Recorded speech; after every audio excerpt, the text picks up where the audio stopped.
Greetings to the crew of the Gaian Navigation Experiment, to friends and allies scattered across the planet, and anyone else who cares to listen. This is the main Turton, John Lash, recording on Thursday, the 17th of January, 2013, and the title of this recording is Kalki Avatar. This is a rather unusual recording I'm making today. It's not a nav briefing, although it might pass as one. Rather, I'm doing it in order to get back in touch with you all, those who listen to me, those who follow my recorded talks and teachings, whether you be members of the GNE crew or not. Some of you have written me saying that you miss hearing my voice. I'm not quite ready to come forth with a nav briefing or to complete the series of talks on Gnostic sabotage in the apocalypse. But I thought it might be appropriate and it might be considerate of you all if I gave you the chance to hear my voice, and to do so in this unique instance by reading to you a text. The text I'm going to read can be found on metahistory.org under the title Goddess to the Rescue.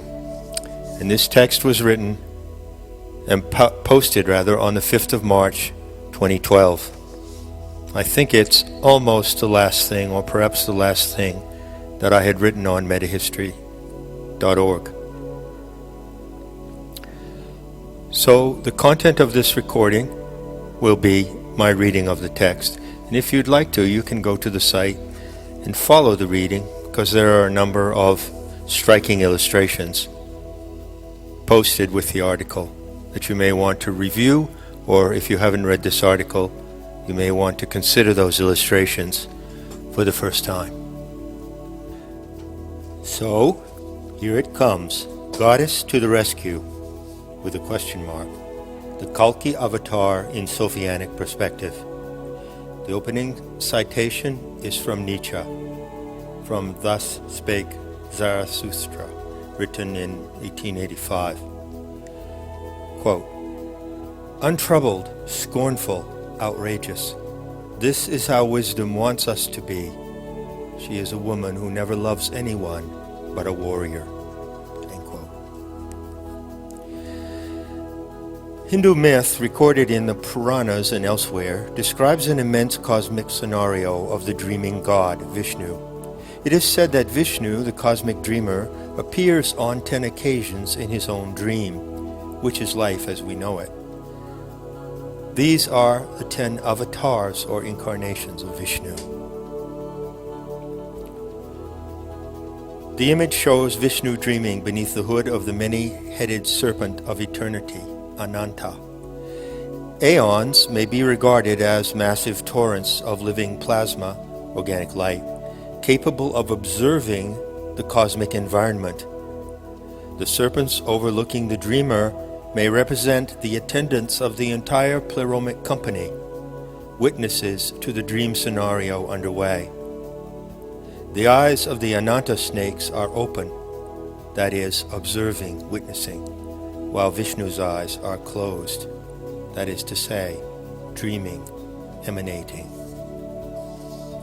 The myth theme of the dreaming god is a variant of world mythology called oniric myth, from the Greek oniros, meaning dream. Dream is to be understood in this sense neither as a make-believe alternative to reality, fostering escapism for those who cannot face life as it is, nor as a collectively assumed false notion or false narrative, the myth of American dominance, for instance. True myth is neither fantasy nor falsity.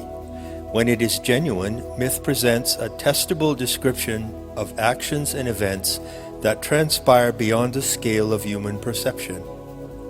Practice with myth can expand the scope and depth of perception to encompass what it describes.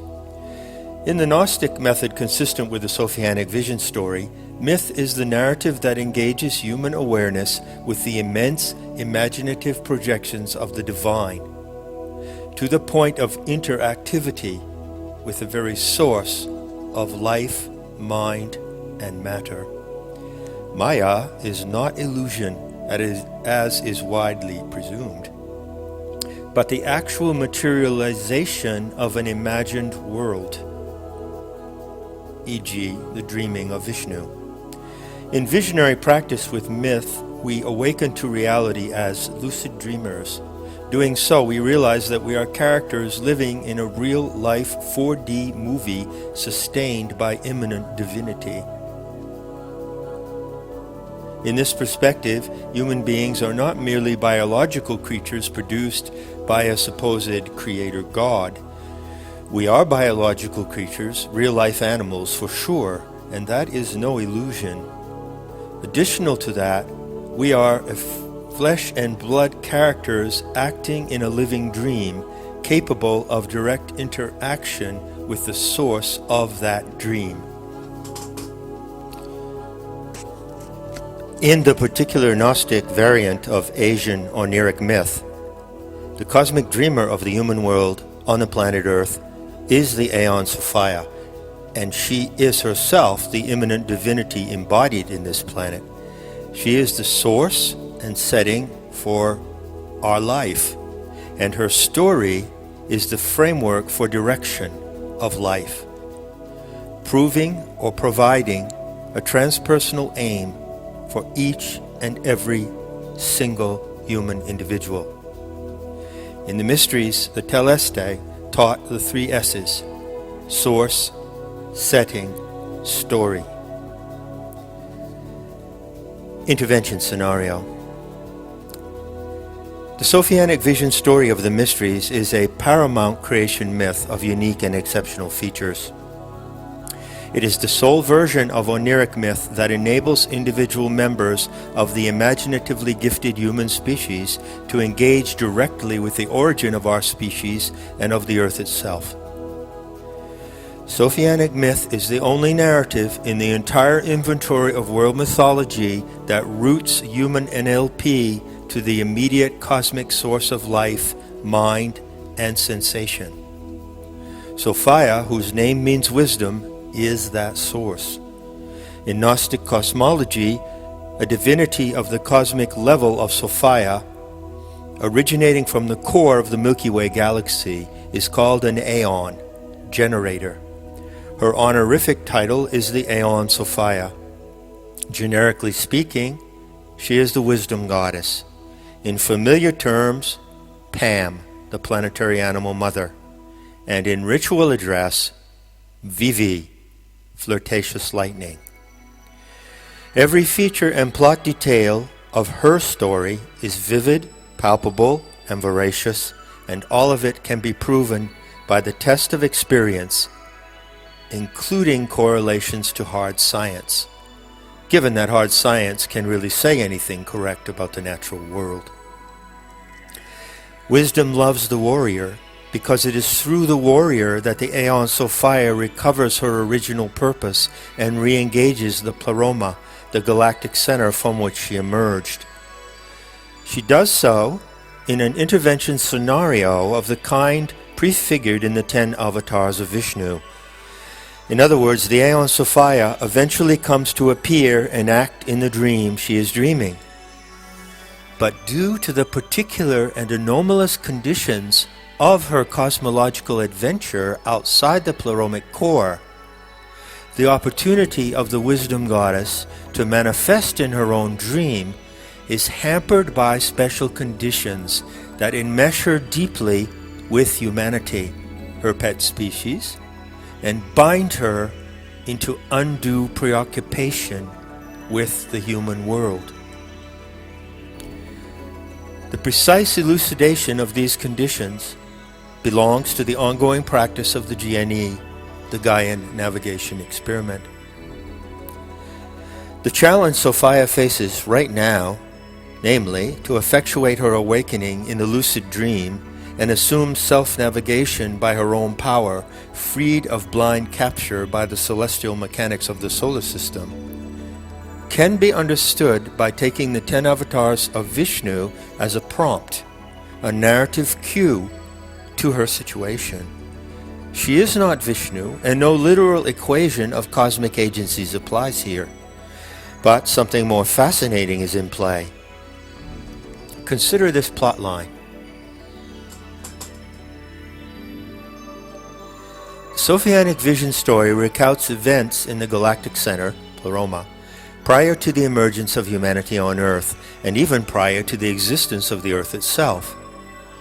Episode 4 of the sacred narrative describes how the Aeon Sophia and her consort, Thelete, engineered the human design, the Anthropos.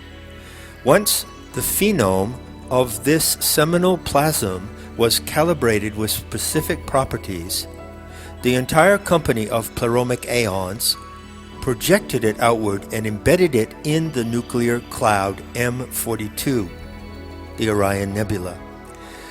There it nested as a massive mycelium web in the trapezium, a trapezoidal unit of young stars.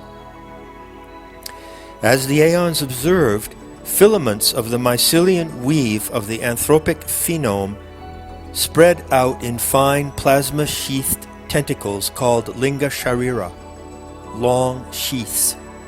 The propagules of genomic potential carried in these plasmatic filaments stretched across the galactic arm and germinated in favorable planetary settings, rather in the way a fertilized ovum germinates in the wall of a woman's uterus.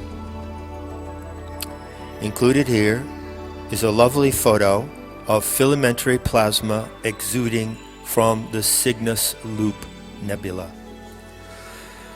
All in all, the pleromic eons, including Sophia and her consort Thelete, observed the anthropic phenome germinate in 9 world systems previous to this world, giving rise to 9 distinct planetary experiments with strains of humanity derived from the primary and singular matrix embedded in M42.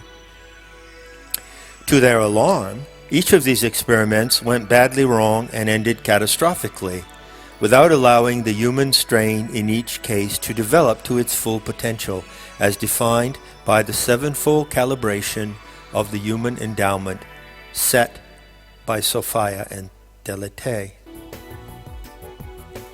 Anthropos 10. The Aeon Sophia is a young and prodigious divinity, about 14-15 years old when her experimental work began, of course speaking in aeonic terms. Compared to the elder aeons, who may be imagined as a team of veteran artist scientists now in ripe old age, going on 60 to 70 in human terms. The elder aeons had seen countless disastrous planetary scenarios, but Sophia had not seen so many so far. Moreover, she herself, acting in consort with Thelete, had designed the Anthropos, so it was her experiments that were crashing. She witnessed these events helplessly, unable to change the course of events. As a young aeon, she was not practiced in the particular mechanism of cosmic order used by aeons when they wish to intervene in an experiment underway, with the intent to correct it or guide it away from risk toward an optimal performance.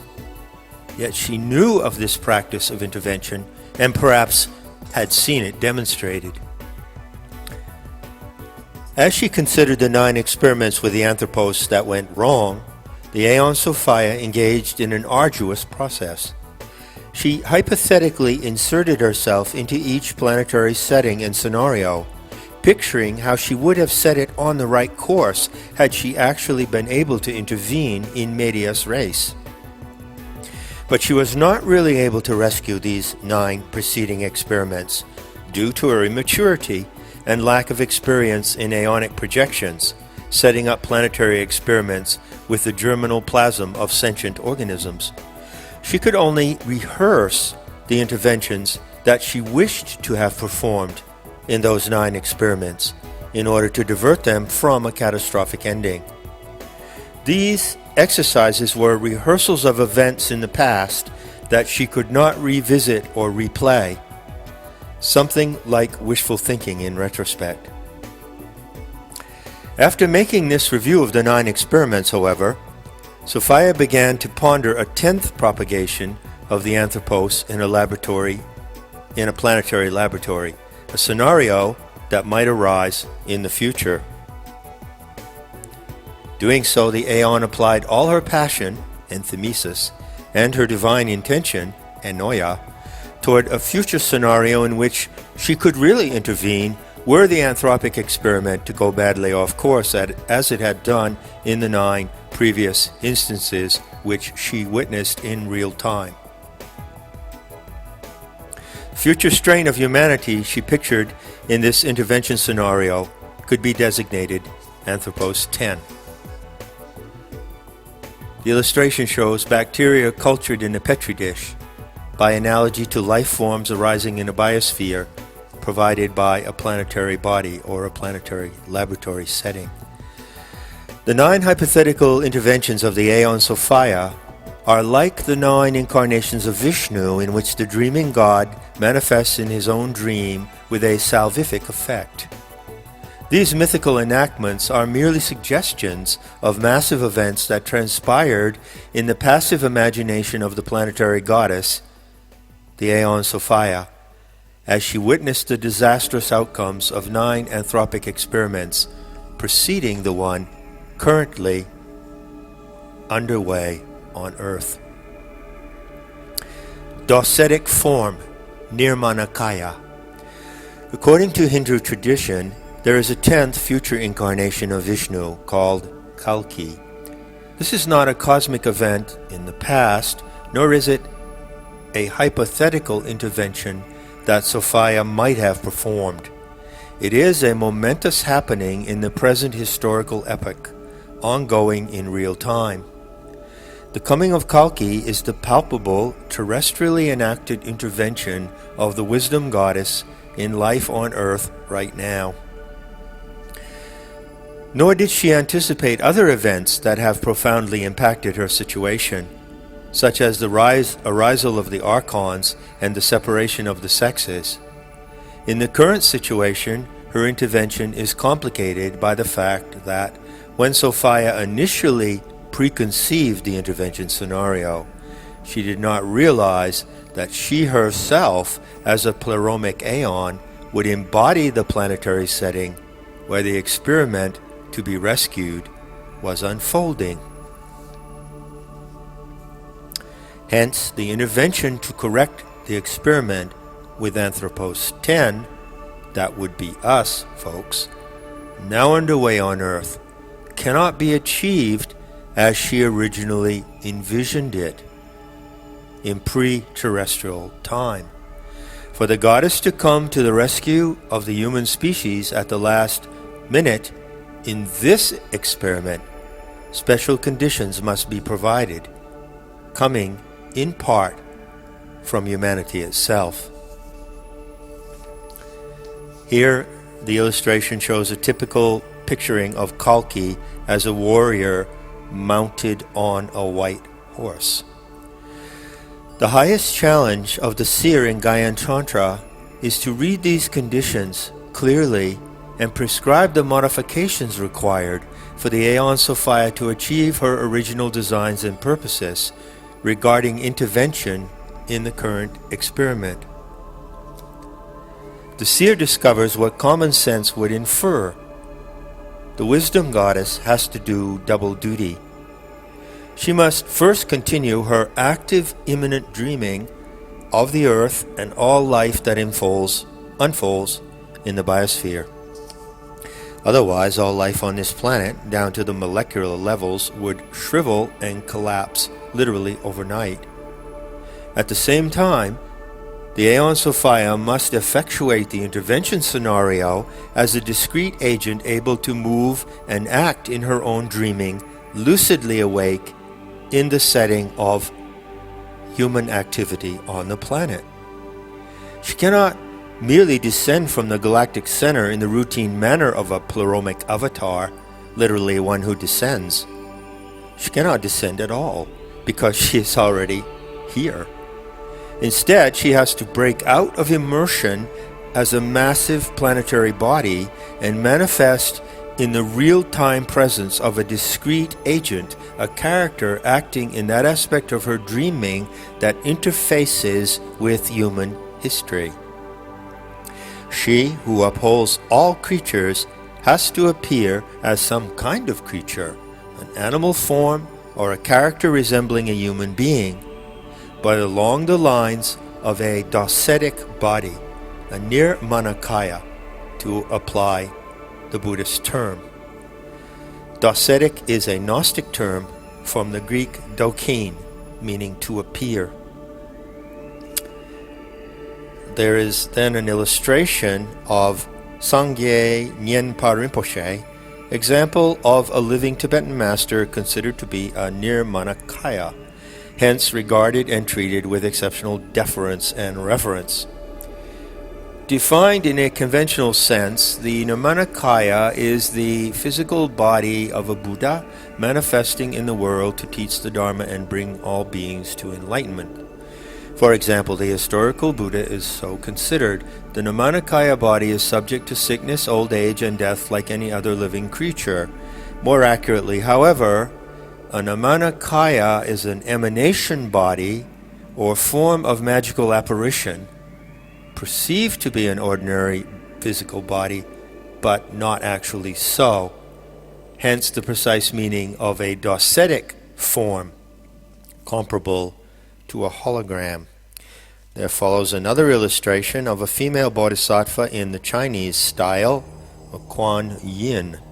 Such images suggest forms taken by pleromic aeons in intervention scenarios. But strictly speaking, such an incarnate divinity, in quotes, is holographic rather than physical. Hence, this figure exhibits the special allure of a dream body, composed of sublime and appealing features, sense and organs, and beautiful, elegant properties and features, and devoid of corruptible physical traits found in human bodies. It is highly probable, reckoning from historical studies of the origins of Buddhism by Snellgrove and others, that Indian Buddhists developed the notion of the bodhisattva who may assume a nirmanakaya body from contact with Gnostics of the mystery schools sometime in the 2nd century CE. This was the moment of the emergence of the bodhisattva ideal, most likely a reflection or borrowing from the foster or illuminated teacher of the mysteries. It is also the moment of the appearance of the Prajnaparamita or Supreme Wisdom Scriptures, which clearly mirror Gnostic teachings on Sophia, the wisdom goddess. However, when they incorporated these notions into Buddhism, the Asian cousins of the Levantine Gnostics gave them a literal spin. They turned the docetic form of an avatar into a literal incarnation, whereas Gnostics denied, for instance, that putative saviors, such as Jesus, could have assumed full incorporation.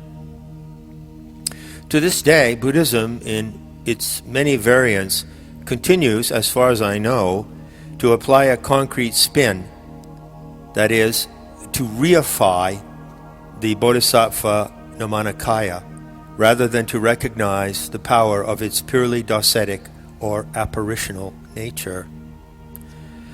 The Nirmanakaya Kuan Yin, as pictured here, would be closer to the supra-human perfection of a docetic figure than to a flesh and blood person, like the Rinpoche pictured above her.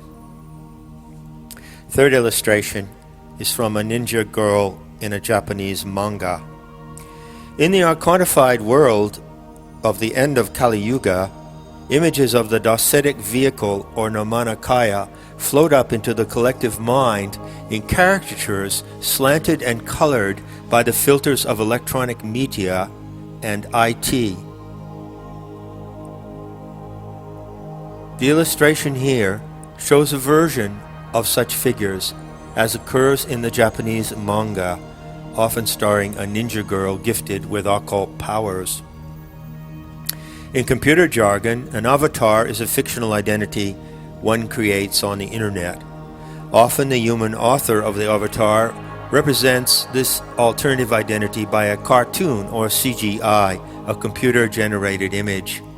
The slick, archontic look, the corporal streamlining, and the antiseptic feel of such images is unmistakable and can be strangely captivating. This look assumes extreme form in CGI pornography and robotized polyurethane sex dolls, particularly favored among Japanese men who are widely known to be totally off sexual intercourse with actual women. That is to say, unable to face the biological and chemical aspects of sexuality, the dicey parts, the gamey scents, the secretions, and so forth. The flawless plasticity of women in CGI porn and their life-size counterparts, which are interactive sex dolls, presents an intimation of Docetic form, as would be assumed by the Aeon Sophia in the perceptual field of the archontified awareness of humankind. In other words, the imagery of archontic deviance from human imperfection, tending toward a streamlined antiseptic version of the human form, points toward, or may point toward, a supernatural event in the making.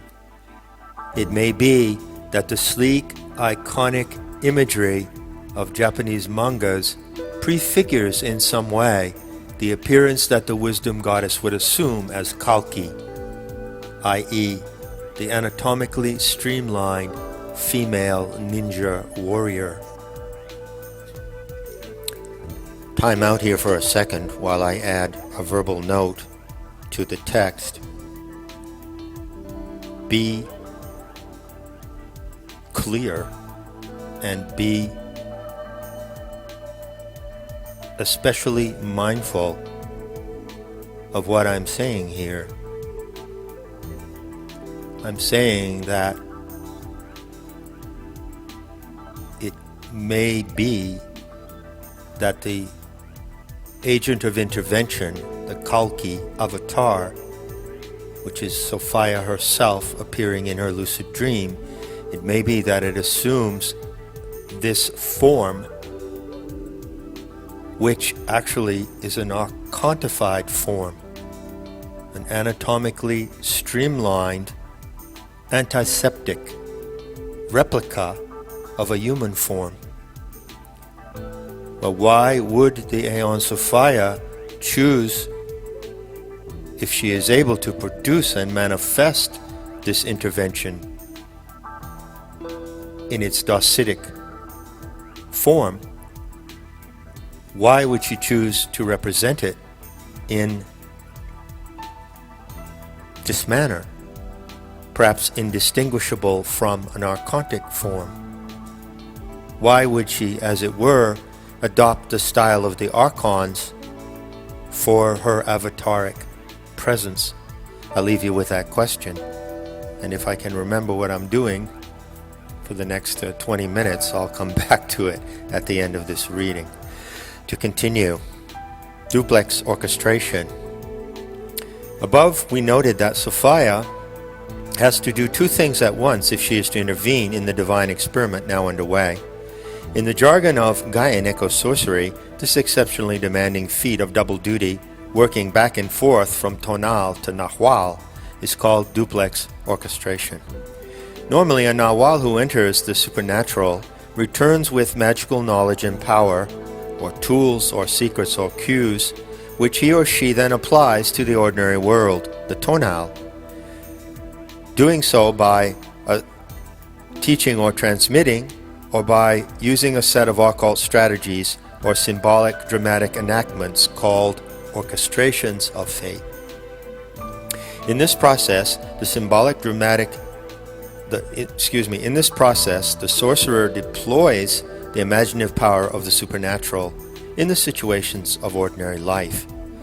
A dicey and delicate operation, I can assure you of that. Usually orchestration proceeds from the nawal to the tonal, directed from the non-ordinary into ordinary life.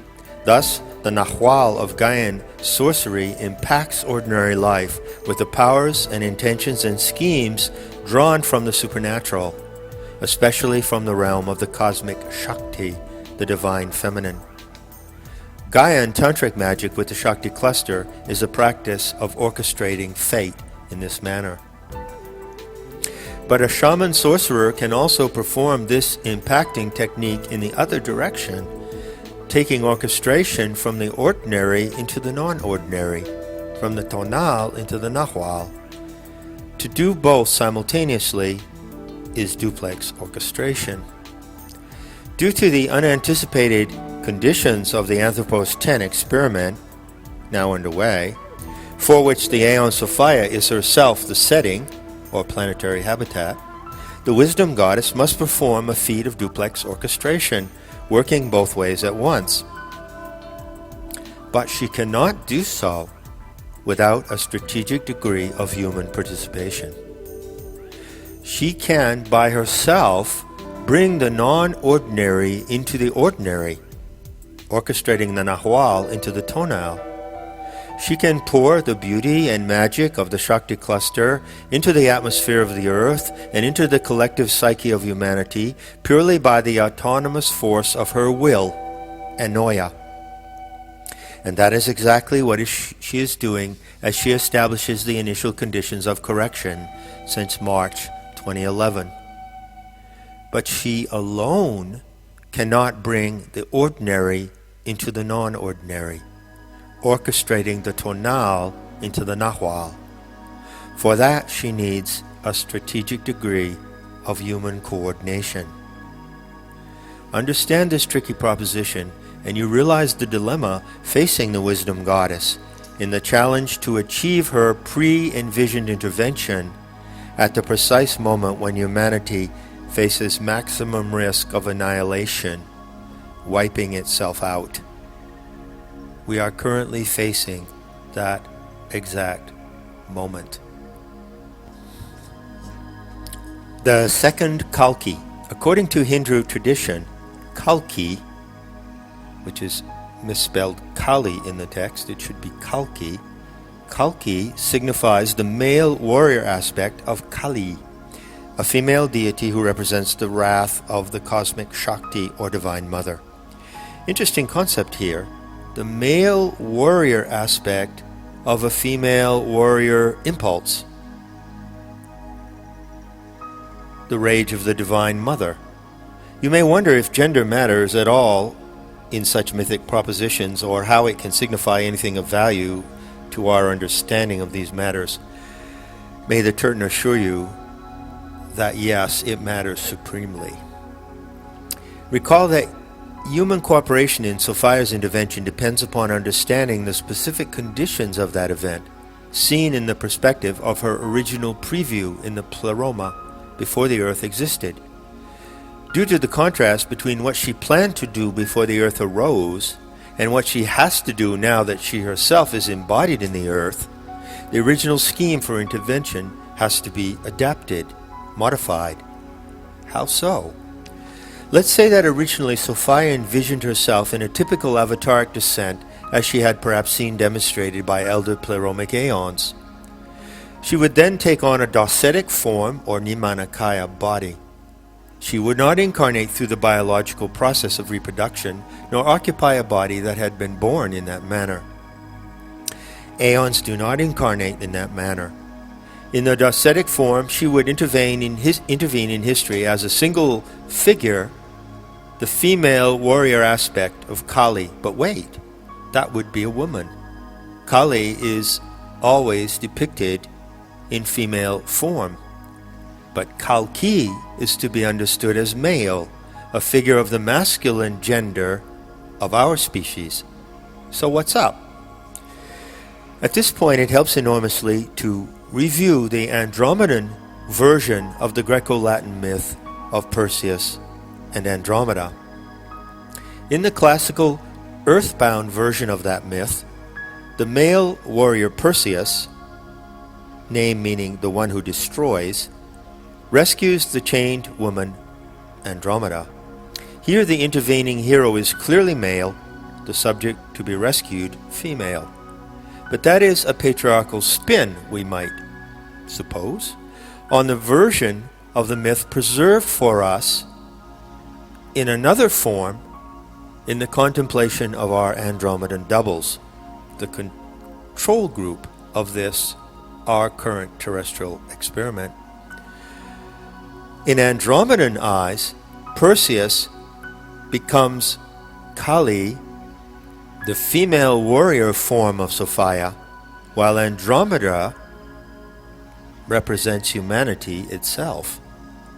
This conversion of the classical myth indicates the terms of the original pact Sophia made with that strain of the Anthropos that she had envisioned in an experiment designed by her unilateral dreaming without a consort. Perseus Kali is definitely a female agent according to those original terms, but corrected in the perspective of our Andromedan doubles. This male patriarchal figure turns into the female Kalki. But who then is the male warrior aspect of Kali? Considering Sophia's need to adapt her intervention to the unanticipated conditions of her planetary embodiment, her rescue scenario requires a second Kali. This is Kalki of the male gender. Now this scramble between Kali and Kalki can be confusing. So, I'm adding a note here, folks. So I just ask you to go gently with it. Hold it lightly in your mind. Let it float, and don't fixate too strongly on the scenario, trying to understand it or trying to rationally pin it down. Let it float, and then in the way that it floats, it will take form and definition in your imagination. To continue reading the text. To comprehend this startling option, let's allow that the intervention originally presumed by Sophia must now, due to the unanticipated conditions of her experiment, including the shearing of the Anthropos template, or separation of the sexes, the intervention must be undertaken in two parts rather than one.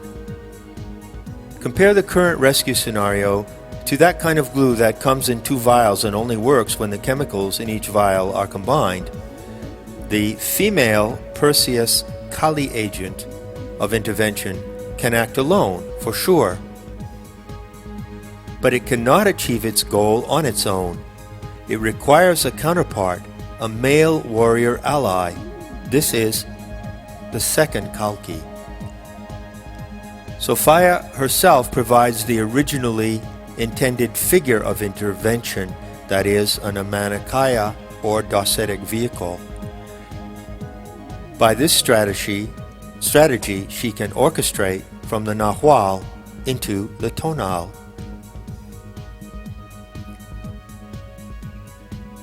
But to orchestrate from the Tonal, the world of ordinary humanity, into the Nahual, another player must be provided for her. The second Kalki enacts the reversing phase of Sophia's duplex orchestration, now directing the magic from the Tonal to the Nahual. The illustration here shows a typical Hindu rendering of Kalki. Some representations of the Kalki Avatar show a white horse with no rider, suggesting the question, who is missing? Why is the white horse riderless? Who shall be mounted on this horse? This imagery is consistent with the challenge facing humanity today, to restore honor to manhood in the fullest possibility of genuine virile power that can be imagined. The haunting image of the riderless horse points exactly to what is missing in the current closing chapter of the world drama. The second Kalki, the wrath of Gaia Sophia in its male gendered expression. Until that happens, the honor of man is a riderless horse.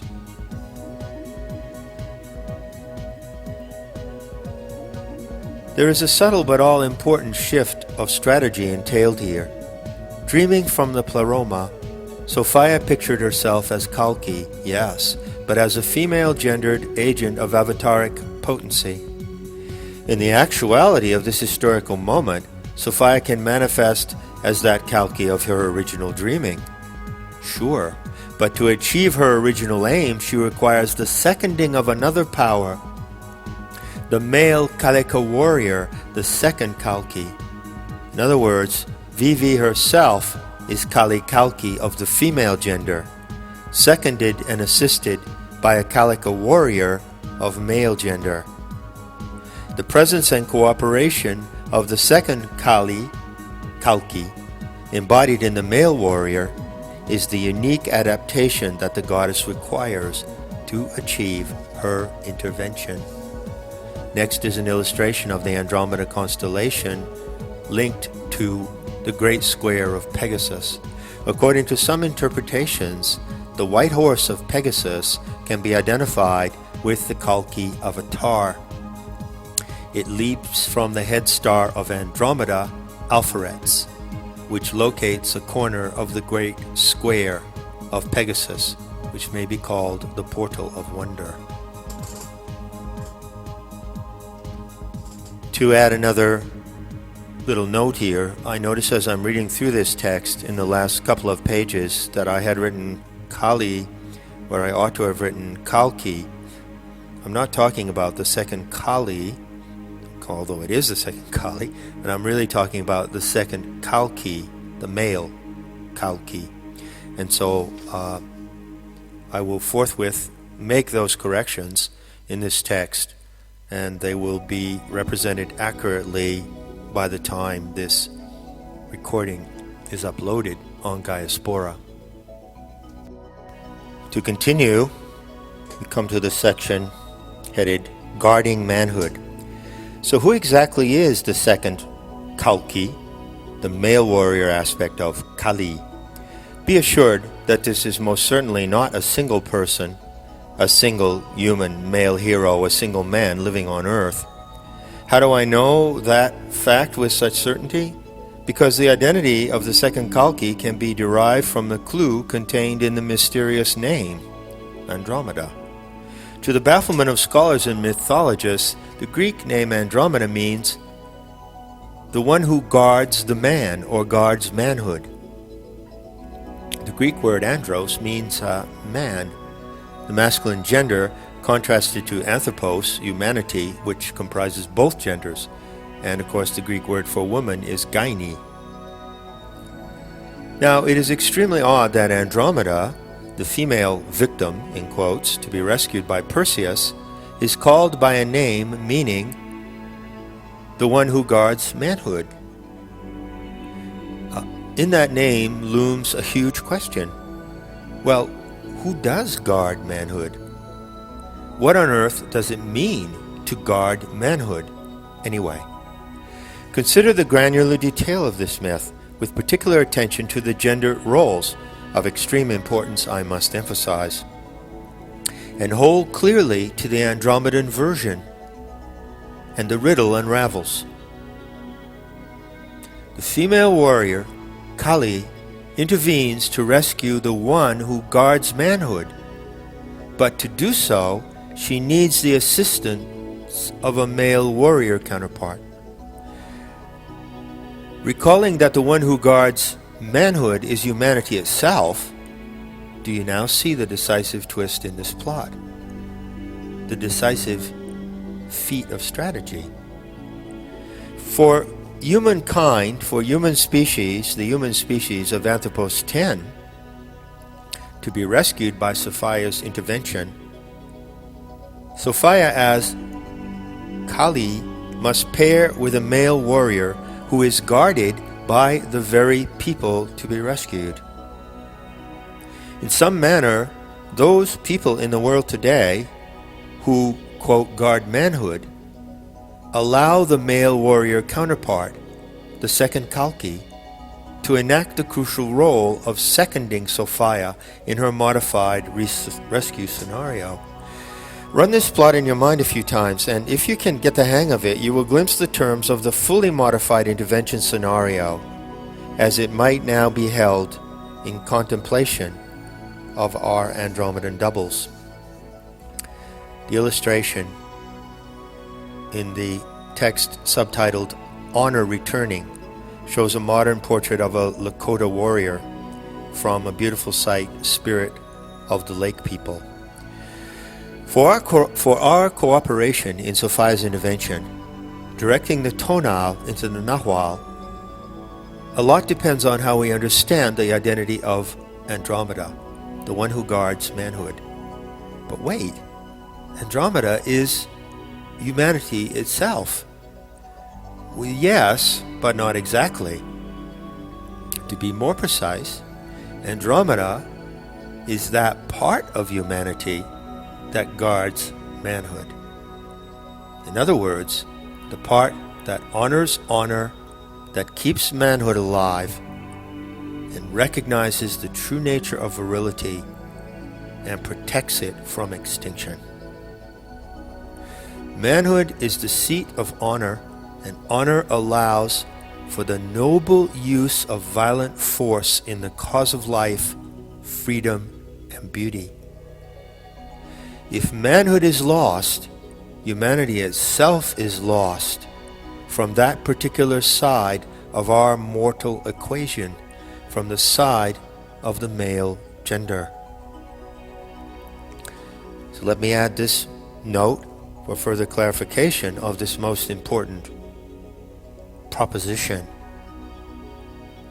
Without the recognition of true manhood in a society, the male members of that society who elect to be warriors and heroes cannot exercise the noble use of violent force in the cause of life, freedom, and beauty.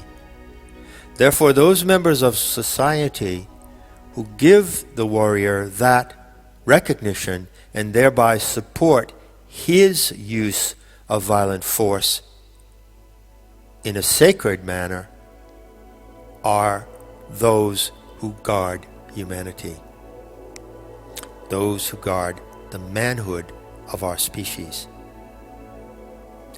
In the current moment, when the coming of Kalki is imminent, the burning question before us is, who among people living today guards, preserves, protects, and fosters true manhood in the men of this world? It could be said that whoever does so, be it man or woman, belongs to the Andromeda core of the human species. I was thinking about like the Peace Corps folks, Oh, this is not the Peace Corps. There you stand if you recognize the honor of manhood and act to uphold and preserve it. Not all human beings living in the world today belong to that class, the Andromedan core. But those who do can literally, and in a very real historical sense, be rescued by the men whose manhood they recognize and preserve. In the current global scenario, it is primarily men who are charged with the task to carry out the orders of the globalist predators and psychopaths. If these men stand down and refuse to carry out these orders, then global catastrophe might be averted, stopping in its tracks. Men who carry out the agenda of the arch predators act without honor in a disgusting and dishonoring manner. But if a man chooses to act against orders coming from the authorities who aim to enslave and annihilate the human species, honor is restored in that single case. Of course, women in the chain of command, directed by the globalist psychopaths, can also stand down, and some may do so now in a most decisive manner. But actions undertaken by the male archetype of honor are the crucial factor here. The Kalika warrior archetype can also be enacted by a woman, and in some decisive instances right now may very well be. But all in all, it is the honor of men that will preponderantly decide the outcome of the present global nightmare. Now ask yourself, where are the men of honor today? Who are they? And what are they doing to defeat the dishonorable and disgusting actions of the psychotics and psychopaths who have duped humanity into playing out their nightmare? Where are the real men in this world today? Do you know one? Are you one? The granular detail of the Sophianic intervention narrative, especially the precision of the gender roles, clearly reveals that some people living today must recognize and guard true manhood if they are to be beneficiaries of heroic actions aligned to the wrath of Gaia, enacted by Kali. The Aeon Sophia needs the heroic action of men to achieve her intervention. But men have to be, in turn, recognized in the enactment of their honor. The second Kalki is not a single man, but the entire male contingent attached to Sophia's Nirmanakaya vehicle of wrath. The second Kali Kalki is the summed force of Kalika warriors of male gender. By contrast, Kalika warriors of the female gender are the summed expression of the Matangi aspect of the planetary animal mother. This distinction is absolutely critical for an effective strategy of spiritual engagement in Gaian Tantra, following the triple formula of love, war, and magic. I have a lot to say about it in the immediate future. At the 51-minute mark,